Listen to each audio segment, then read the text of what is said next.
ਸਤਿ ਸ਼੍ਰੀ ਅਕਾਲ ਦੋਸਤੋ। Latest update news ਦੇ ਵਿੱਚ ਤੁਹਾਡਾ ਸਵਾਗਤ ਹੈ। ਇਸ ਟਾਈਮ ਜਿੱਥੇ ਸਾਰੀ ਦੁਨੀਆ ਕਰੋਨਾ ਦੀ ਮਹਾਮਾਰੀ ਨਾਲ ਲੜ ਰਹੀ ਹੈ, ਉੱਥੇ ਹੀ ਇੱਕ ਦੇਸ਼ ਇੱਦਾਂ ਦਾ ਵੀ ਹੈ ਜੋ ਇਸ ਸਾਰੇ ਤੋਂ ਬੈਨੀਫਿਟ ਲੈ ਰਿਹਾ ਹੈ। ਹਾਂਜੀ, ਤੁਸੀਂ ਠੀਕ ਸੁਣ ਰਹੇ ਹੋ ਵੀ ਕੋਈ ਇੱਦਾਂ ਦਾ ਦੇਸ਼ ਵੀ ਹੈ ਜੋ ਇਸ ਮਹਾਮਾਰੀ ਤੋਂ ਆਪਣਾ ਬੈਨੀਫਿਟ ਲੈ ਰਿਹਾ ਹੈ। ਇਸ ਦੇ ਕੁਝ ਉਦਾਹਰਨ ਤੁਹਾਡੇ ਸਾਹਮਣੇ ਮੈਂ ਪੇਸ਼ ਕਰਾਂਗਾ। ਅਸੀਂ ਸਾਰੇ ਜਾਣਦੇ ਹਾਂ ਆਪਣੇ ਇੰਡੀਆ ਦੇ ਵਿੱਚ HDFC bank, HDFC life insurance, HDFC general insurance, HDFC mutual fund, ਬਹੁਤ ਸਾਰੀਆਂ ਕੰਪਨੀਆਂ HDFC ਗਰੁੱਪ ਦੀਆਂ ਨੇ। ਇਹਨਾਂ ਸਾਰੀਆਂ ਕੰਪਨੀਆਂ ਦੀ ਜਨਮਦਾਤਾ ਜੋ ਹੈ ਉਹ HDFC ਹੈ। HDFC housing development finance corporation limited ਦਾ Q4 ਦਾ ਜਨਵਰੀ ਤੋਂ ਲੈ ਕੇ ਮਾਰਚ ਤੱਕ ਦਾ ਸ਼ੇਅਰ ਹੋਲਡਰ ਪੈਟਰਨ ਜਦੋਂ ਸਾਰਿਆਂ ਦੇ ਸਾਹਮਣੇ ਆਉਂਦਾ ਹੈ ਤਾਂ ਉਸ ਦੇ ਨਾਲ ਸਰਕਾਰ ਦੀ ਵੀ ਅਤੇ ਹੋਰ ਬਹੁਤੇ ਲੋਕਾਂ ਦੀ ਵੀ ਜੋ ਨੀਂਦ ਹੈ ਉਹ ਹਰਾਮ ਹੋ ਜਾਂਦੀ ਹੈ ਅਤੇ ਇੱਕ ਟੈਨਸ਼ਨ ਦਾ ਮਾਹੌਲ ਖੜਾ ਹੋ ਜਾਂਦਾ ਹੈ। ਉਸ ਦੇ ਵਿੱਚ ਇਹੋ ਜਿਹਾ ਕੀ ਸੀ? ਹਾਂ, ਅੱਜ ਤੁਹਾਡੇ ਨਾਲ ਉਹ ਜਾਣਕਾਰੀ ਸਾਂਝੀ ਕਰਦਾ।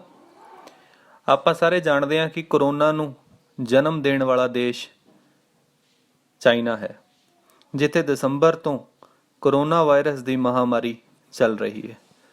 ਪਰ ਇਸ ਦੇ ਬਾਵਜੂਦ ਚਾਈਨਾ ਨੇ HDFC ਵਿੱਚ ਜਨਵਰੀ ਤੋਂ ਮਾਰਚ ਦੇ ਕੁਆਟਰ ਵਿੱਚ 1% ਦੀ ਹਿੱਸੇਦਾਰੀ ਖਰੀਦ ਲਈ ਹੈ।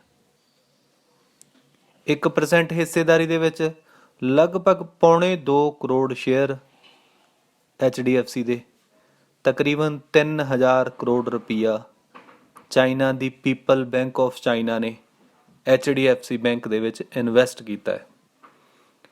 ਐਡੀ ਹਿੱਸੇਦਾਰੀ ਲੈਣ ਵਾਸਤੇ ਚਾਈਨਾ ਦੀ ਇਸ ਬੈਂਕ ਨੇ ਕੋਈ HDFC ਬੈਂਕ ਨਾਲ ਆਫੀਸ਼ੀਅਲੀ ਮੀਟਿੰਗ ਕੋਈ ਨਹੀਂ ਕੀਤੀ, ਜਦ ਕਿ ਅਗਰ ਕੋਈ ਐਡੀ ਵੱਡੀ ਹਿੱਸੇਦਾਰੀ ਲੈਂਦਾ ਹੈ, 1% ਹਿੱਸੇਦਾਰੀ ਬਹੁਤ ਜ਼ਿਆਦਾ ਹੁੰਦੀ ਹੈ ਕਿਉਂਕਿ ਬਹੁਤ ਵੱਡੀਆਂ ਕੰਪਨੀ ਹੈ, ਤਾਂ ਜ਼ਰੂਰ ਮੀਟਿੰਗ ਬੋਰਡ ਮੀਟਿੰਗ ਨਾਲ ਜਾਂ ਆਫੀਸ਼ੀਅਲ ਨੇ ਜਿਹੜੇ ਉਹਨਾਂ ਨਾਲ ਕੋਈ ਨਾ ਕੋਈ ਗੱਲਬਾਤ ਉਹ ਕੰਪਨੀ ਜ਼ਰੂਰ ਕਰਦੀ ਹੈ ਵੀ ਅਸੀਂ ਤੁਹਾਡੀ ਕੰਪਨੀ ਦੇ ਵਿੱਚ ਹਿੱਸੇਦਾਰੀ ਖਰੀਦਣ ਜਾ ਰਹੇ ਹਾਂ। ਪਰ ਇਹ ਕੰਪਲਸਰੀ ਵੀ ਨਹੀਂ ਹੈ ਸਾਡੇ ਇੰਡੀਆ ਦੇ ਕਾਨੂੰਨ ਦੇ ਅਕੋਰਡਿੰਗ। ਪਰ ਫਿਰ ਵੀ ਬਹੁਤ ਕੰਪਨੀਆਂ ਜੋ ਇੱਦਾਂ ਕਰਦੀਆਂ ਨੇ ਉਹ ਜ਼ਰੂਰ ਇਨਫੋਰਮ ਕਰਦੀਆਂ ਨੇ ਜਿਸ ਦੇ ਵਿੱਚ ਹਿੱਸੇਦਾਰੀ ਖਰੀਦੀਆਂ ਨੇ। ਪਰ China the bank people of China ਨੇ ਇੱਦਾਂ ਦਾ ਕੁਛ ਨਹੀਂ ਕੀਤਾ, ਕੋਈ ਮੀਟਿੰਗ ਨਹੀਂ ਕੀਤੀ। ਡਾਇਰੈਕਟ ਓਪਨ ਮਾਰਕੀਟ ਦੇ ਵਿੱਚ ਆਪਣੀ ਕੰਪਨੀ ਦੇ ਥਰੂ ਸ਼ੇਅਰ ਖਰੀਦ ਲਏ, ਜੋ ਕਿ ਜਨਵਰੀ ਤੋਂ ਲੈ ਕੇ ਮਾਰਚ ਮਹੀਨੇ 2020 ਦੇ ਜਨਵਰੀ ਤੋਂ ਲੈ ਕੇ ਮਾਰਚ ਤੱਕ ਦੇ 1% ਸ਼ੇਅਰ ਖਰੀਦੇ ਨੇ। ਜਦੋਂ ਕਿ ਸਾਰੀ ਦੁਨੀਆ ਇਸ ਟਾਈਮ ਦੇ ਵਿੱਚ ਕਰੋਨਾ ਨਾਲ ਲੜ ਰਹੀ ਸੀ, ਕੋਈ ਦੇਸ਼ ਪੈਸਾ ਕਿਸੇ ਬਾਹਰਲੇ ਦੇਸ਼ ਦੀ ਕੰਪਨੀ ਵਿੱਚ ਲਾਉਣ ਬਾਰੇ ਤਾਂ ਬੰਦਾ ਸੋਚ ਵੀ ਨਹੀਂ ਸਕਦਾ। ਕੋਈ ਦੇਸ਼ ਇਸ ਟਾਈਮ ਇੱਦਾਂ ਦੀ ਕਲਪਨਾ ਵੀ ਨਹੀਂ ਕਰ ਰਿਹਾ, ਕਿਉਂਕਿ ਉਹ ਆਪਣੇ ਦੇਸ਼ ਦੇ ਨਾਗਰਿਕਾਂ ਦੀ ਕੇਅਰ ਦੇ ਵਿੱਚ, ਆਪਣੇ ਦੇਸ਼ ਦੀ ਡਿਵੈਲਪਮੈਂਟ ਦੇ ਵਿੱਚ ਲੱਗੇ ਹੋਏ ਨੇ, ਕਿਉਂਕਿ ਇਕਨੋਮੀ ਹਰ ਇੱਕ ਦੇਸ਼ ਦੀ ਬਹੁਤ ਜ਼ਿਆਦਾ ਥੱਲੇ ਡਿੱਗ ਚੁੱਕੀ ਹੈ। ਪਰ ਚਾਈਨਾ ਨੇ ਇੱਦਾਂ ਦਾ ਕਿਉਂ ਕੀਤਾ? ਇਸ ਦੇ ਪਿੱਛੇ ਬਹੁਤ ਵੱਡੇ ਰੀਜ਼ਨ ਨੇ। ਇਸ ਦੇ ਪਿੱਛੇ ਬਹੁਤ ਵੱਡਾ ਇੱਕ ਕੁਐਸਚਨ ਮਾਰਕ ਹੈ। ਕੀ ਚਾਈਨਾ ਦੇ ਵਿੱਚ ਕੋਈ ਇੱਦਾਂ ਦੀ ਕੋਈ ਪ੍ਰੋਬਲਮ ਨਹੀਂ ਹੈ? ਕੀ ਚਾਈਨਾ ਇਹਨਾਂ ਤੋਂ ਬੈਨੀਫਿਟ ਲੈਣਾ ਚਾਹੁੰਦਾ ਹੈ? ਅਗਰ ਇਹਨਾਂ ਸਾਰੀਆਂ ਗੱਲਾਂ ਨੂੰ ਦੇਖੀਏ ਤਾਂ ਬਿਲਕੁਲ ਇੱਦਾਂ ਹੀ ਲੱਗਦਾ ਹੈ ਵੀ ਇਹ ਸੋਚ ਸਮਝ ਕੇ ਇੱਕ ਕਰੋਨਾ ਵਾਇਰਸ ਨੂੰ ਪੈਦਾ ਕੀਤੀ ਹੋਈ ਇੱਕ ਚਾਲ ਹੈ, ਜਿਸ ਦੇ ਨਾਲ ਪੂਰੀ ਦੁਨੀਆ ਦੇ ਵਿੱਚ ਸਾਰੀ ਇਕਨੋਮੀ ਠੱਪ ਪਈ ਹੈ। ਅਗਰ ਅੱਜ ਕਿਸੇ ਦੇਸ਼ ਨੂੰ ਬੈਨੀਫਿਟ ਹੋ ਰਿਹਾ ਜਾਂ ਅੱਜ ਕਿਸੇ ਦੇਸ਼ ਦਾ ਕੁਝ ਪ੍ਰੋਡਕਟ ਜਾਂ ਕੁਝ ਵਿਕ ਰਿਹਾ ਤਾਂ ਸਿਰਫ ਚਾਈਨਾ ਦਾ ਵਿਕ ਰਿਹਾ, ਹੋਰ ਤਾਂ ਕਿਸੇ ਦਾ ਨਹੀਂ ਵਿਕ ਰਿਹਾ। ਅਗਰ ਗੱਲ ਕਰੀਏ ਚਾਈਨਾ ਦੀ ਇੰਡੀਆ ਦੇ ਵਿੱਚ ਹੁਣ ਤੱਕ ਦੀ ਇਨਵੈਸਟਮੈਂਟ ਦੀ, ਤਾਂ ਮਾਰਚ 2014 ਤੱਕ ਜੋ ਚਾਈਨਾ ਦੀ ਇੰਡੀਆ ਦੇ ਵਿੱਚ ਇਨਵੈਸਟਮੈਂਟ ਸੀ ਉਹ $1.6 ਬਿਲੀਅਨ ਦੀ ਸੀ, ਜੋ ਕਿ ਮਾਰਚ 2020 ਤੱਕ ਵੱਧ ਕੇ $26 ਬਿਲੀਅਨ ਦੀ ਹੋ ਗਈ ਹੈ। ਇਹ ਪਿਛਲੇ ਕੁਝ ਸਾਲਾਂ ਦੇ ਵਿੱਚ ਬਹੁਤ ਵੱਡੀ ਰਕਮ ਜੋ ਚਾਈਨਾ ਨੇ ਇੰਡੀਆ ਦੇ ਵਿੱਚ ਇਨਵੈਸਟ ਕੀਤੀ ਹੈ, ਇੰਡੀਆ ਦੀਆਂ ਕੰਪਨੀਆਂ ਦੇ ਵਿੱਚ ਇਨਵੈਸਟ ਕੀਤੀ ਹੈ। ਅਗਰ ਨਵੇਂ ਸਟਾਰਟਅਪ ਦੀ ਗੱਲ ਕਰੀਏ, ਵੈਸੇ ਤਾਂ ਸਾਡੀਆਂ ਸਰਕਾਰਾਂ ਵੀ ਬਹੁਤ ਕਹਿੰਦੀਆਂ ਨੇ ਵੀ ਸਟਾਰਟਅਪ ਨੂੰ ਬਹੁਤ ਇਨਕਰੀਜ਼ ਕੀਤਾ ਜਾਂਦਾ ਹੈ, ਸਟਾਰਟਅਪ ਵਾਸਤੇ ਬਹੁਤ ਕੁਝ ਕਰਦੀਆਂ ਨੇ। ਪਰ ਅਗਰ ਚਾਈਨਾ ਦੀ ਗੱਲ ਕਰੀਏ ਤਾਂ ਪਿਛਲੇ ਕੁਝ ਸਾਲਾਂ ਦੇ ਵਿੱਚ ਹੁਣ ਤੱਕ ਚਾਈਨਾ ਨੇ ਨਵੇਂ ਸਟਾਰਟਅਪ ਦੇ ਵਿੱਚ ਜੋ ਇੰਡੀਆ ਦੇ ਹੋਏ ਨੇ ਉਹਨਾਂ ਵਿੱਚ 4 ਬਿਲੀਅਨ US$ ਦੀ ਇਨਵੈਸਟਮੈਂਟ ਕੀਤੀ ਹੈ।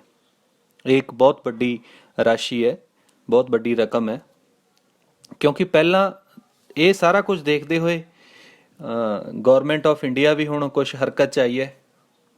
ਉਹਨਾਂ ਦੀ ਵੀ ਕੁਝ ਜਾਗ ਖੁੱਲ੍ਹੀ ਹੈ, ਨੀਂਦ ਦੇ ਵਿੱਚ ਉਹਨਾਂ ਨੂੰ ਵੀ ਕੋਈ ਟੈਨਸ਼ਨ ਹੋਣ ਲੱਗੀ ਹੈ, ਕਿਉਂਕਿ ਪਿਛਲੇ ਕੁਝ ਸਮੇਂ ਤੋਂ ਜਦੋਂ ਦੀ ਆ ਪ੍ਰੋਬਲਮ ਕਰੋਨਾ ਦੀ ਚੱਲ ਰਹੀ ਆ, ਇੰਡੀਆ ਦੀਆਂ ਬਹੁਤ ਐਸੀਆਂ ਛੋਟੀਆਂ ਕੰਪਨੀਆਂ ਨੇ ਜਿਨ੍ਹਾਂ ਦੀ ਜੋ ਸ਼ੇਅਰ ਹੋਲਡਰਿੰਗ ਪੈਟਰਨ ਜਾਂ ਜਿਨ੍ਹਾਂ ਦੀ ਮਾਰਕੀਟ ਵੈਲਿਊ ਗਿਰ ਰਹੀ ਸੀ, ਉਹਨਾਂ ਨੇ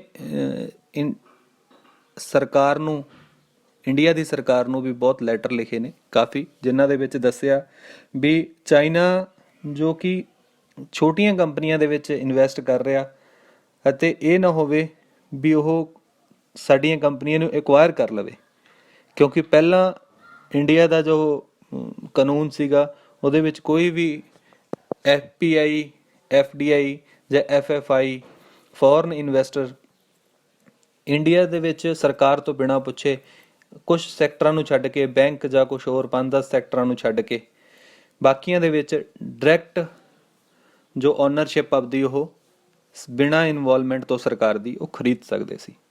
ਪਰ ਜਦੋਂ ਦਾ ਮਾਰਚ ਕੁਆਟਰ ਦੇਖਿਆ ਜੋ ਚਾਈਨਾ ਨੇ ਕੀਤਾ, ਇਸ ਤੋਂ ਬਾਅਦ ਇੰਡੀਆ ਗੌਰਮੈਂਟ ਵੀ ਹਰਕਤ 'ਚ ਆਈ ਹੈ ਅਤੇ ਉਹਨਾਂ ਨੇ ਇਸ ਜੋ ਪੂਰੀ ਪ੍ਰਕਿਰਿਆ ਦੀ ਕਾਰਵਾਈ ਸੀ ਇਹਨੂੰ ਕੁਝ ਚੇਂਜ ਕਰ ਦਿੱਤਾ ਹੈ। ਹੁਣ ਅਗਰ ਕਿਸੇ ਵੀ ਦੇਸ਼ ਨੂੰ ਜੋ ਇੰਡੀਆ ਦੇ ਬਾਰਡਰ ਦੇ ਨਾਲ ਲੱਗਦੇ ਨੇ, ਮੰਨ ਲਓ ਉਹ ਪਾਕਿਸਤਾਨ ਹੈ, ਬੰਗਲਾਦੇਸ਼ ਹੈ, ਭੂਟਾਨ ਹੈ, ਨੇਪਾਲ ਹੈ ਜਾਂ ਚਾਈਨਾ ਹੈ, ਜਿਸ ਦਾ ਬਾਰਡਰ ਇੰਡੀਆ ਦੇ ਨਾਲ ਲੱਗਦਾ ਹੈ, ਉਹ ਅਗਰ ਇੰਡੀਆ ਦੇ ਵਿੱਚ ਕੋਈ ਵੀ ਇਨਵੈਸਟਮੈਂਟ ਕਰਦਾ ਤਾਂ ਉਹ ਓਨਰਸ਼ਿਪ ਖਰੀਦਣ ਵਾਸਤੇ ਸਰਕਾਰ ਦੀ ਇਨਵੋਲਵਮੈਂਟ ਤੋਂ ਬਿਨਾਂ ਉਹਦੇ ਨਾਮ ਦੇ ਉੱਤੇ ਕੁਝ ਵੀ ਟਰਾਂਸਫਰ ਨਹੀਂ ਹੋਵੇਗਾ। ਇਹ ਡਾਇਰੈਕਟਲੀ ਹੈ ਤਾਂ ਚਾਈਨਾ ਵਾਸਤੇ ਆ, ਜੋ ਇੰਡੀਆ ਨੇ ਇੱਕ ਕਾਨੂੰਨ ਬਣਾਇਆ, ਕਿਉਂਕਿ ਪਾਕਿਸਤਾਨ ਤੋਂ, ਬੰਗਲਾਦੇਸ਼ ਤੋਂ ਬਹੁਤ ਘੱਟ ਇਨਵੈਸਟਰ ਨੇ ਜੋ ਇੰਡੀਆ ਦੀ ਸ਼ੇਅਰ ਮਾਰਕੀਟ ਦੇ ਵਿੱਚ ਇੰਡੀਆ ਵਿੱਚ ਇਨਵੈਸਟਮੈਂਟ ਕਰਦੇ ਨੇ। FDI ਚਾਈਨਾ ਦੇ ਜ਼ਿਆਦਾ ਨੇ, ਚਾਈਨਾ ਔਰ ਹਾਂਗਕਾਂਗ। ਹੁਣ ਇੰਡੀਆ ਦੀ ਸਰਕਾਰ ਨੇ ਇਹ ਕਾਨੂੰਨ ਨੂੰ ਚੇਂਜ ਕੀਤਾ ਹੈ ਵੀ ਇਸ ਦੇ ਨਾਲ ਜੋ ਕੋਈ ਵੀ ਹਰਕਤ ਇੱਦਾਂ ਦੀ ਹੋਵੇਗੀ ਤਾਂ ਸਰਕਾਰ ਤੱਕ ਉਸ ਚੀਜ਼ ਦੀ ਜਾਣਕਾਰੀ ਪਹੁੰਚੇਗੀ। ਅਗਰ ਦੂਸਰੇ ਪਾਸੇ ਗੱਲ ਕਰੀਏ, ਅਸੀਂ ਸਾਰੇ ਵੈਸੇ ਤਾਂ ਚਾਈਨਾ ਦੇ ਪ੍ਰੋਡਕਟ ਨੂੰ ਅਵੋਇਡ ਕਰਦੇ ਹਾਂ, ਫਿਲਮਾਂ 'ਚ ਵੀ ਬਹੁਤ ਦੇਖਦੇ ਹਾਂ ਵੀ ਚਾਈਨਾ ਇਹ ਕਰ ਰਿਹਾ, ਚਾਈਨਾ ਇਸ ਤਰੀਕੇ ਨਾਲ ਲੜ ਰਿਹਾ, ਚਾਈਨਾ ਦੇ ਅਸੀਂ ਪ੍ਰੋਡਕਟ ਨਹੀਂ ਯੂਜ਼ ਕਰਨੇ, ਜਾਂ ਚਾਈਨਾ ਸਾਡੇ 'ਤੇ ਇੱਕ ਇਕਨੋਮਿਕ ਵਾਰ ਕਰਨ ਦੀ ਕੋਸ਼ਿਸ਼ ਕਰ ਰਿਹਾ। ਪਰ ਫਿਰ ਵੀ ਕਿਤੇ ਨਾ ਕਿਤੇ ਮੈਨੂੰ ਲੱਗਦਾ ਵੀ ਅਸੀਂ ਉਹਨਾਂ ਦੀ ਇਨਕਮ ਨੂੰ ਜਾਂ ਉਹਨਾਂ ਨੂੰ ਅਸੀਂ ਬੈਨੀਫਿਟ ਜ਼ਰੂਰ ਦੇ ਰਹੇ ਹਾਂ। ਕੁਛ 1-2 ਕੰਪਨੀਆਂ ਦੀਆਂ ਉਦਾਹਰਨਾਂ ਮੈਂ ਤੁਹਾਡੇ ਨਾਲ ਸ਼ੇਅਰ ਕਰਦਾ। ਸਾਰੇ ਜਾਣਦੇ ਆ Paytm ਨੂੰ, ਤਕਰੀਬਨ ਹਰ ਇੱਕ ਮੋਬਾਈਲ ਦੇ ਵਿੱਚ ਇੰਸਟਾਲ ਹੋਵੇਗਾ। ਜਿਸ ਮੋਬਾਈਲ 'ਤੇ ਇਹ ਵੀਡੀਓ ਨੂੰ ਤੁਸੀਂ ਸੁਣ ਰਹੇ ਹੋ, ਦੇਖ ਰਹੇ ਹੋ, ਇਸ ਦੇ ਵਿੱਚ ਵੀ ਲਗਭਗ ਹੋ ਸਕਦਾ ਵੀ Paytm ਜ਼ਰੂਰ ਹੋਵੇਗਾ। ਪਿਛਲੇ ਨੋਟਬੰਦੀ ਦੇ ਸਿਸਟਮ ਦੇ ਵਿੱਚ ਜਦੋਂ ਇੰਡੀਆ ਦੇ ਵਿੱਚ ਨੋਟਬੰਦੀ ਹੋਈ, ਉਦੋਂ ਸਾਡੀਆਂ ਸਰਕਾਰਾਂ ਨੇ ਵੀ Paytm ਨੂੰ ਬਹੁਤ ਜ਼ਿਆਦਾ ਪ੍ਰਮੋਟ ਕੀਤਾ, ਜਿਸ ਦਾ ਕਾਰਨ ਇਹ ਹੋਇਆ ਵੀ Paytm ਦਾ ਬਿਜ਼ਨਸ ਬਹੁਤ ਵੱਡਾ ਵੱਧ ਚੁੱਕਿਆ।